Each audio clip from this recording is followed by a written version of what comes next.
दरभंगा से एक बड़ी खबर आ रही है, जहां बिजली विभाग के कार्यपालक अभियंता मनोज कुमार रजक के दरभंगा जिला के सदर थाना क्षेत्र के पासवान चौक स्थित आवास पर निगरानी की विशेष इकाई की टीम छापेमारी करने पहुंच गई।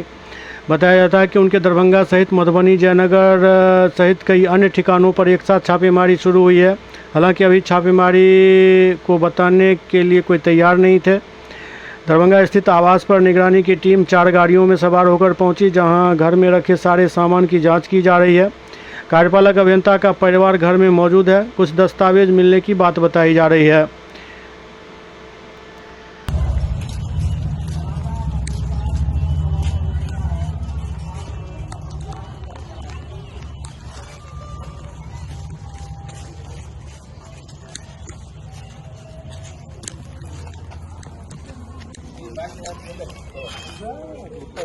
क्या बजे चल रहा है? 6 बजे से सुबह 6 बजे से।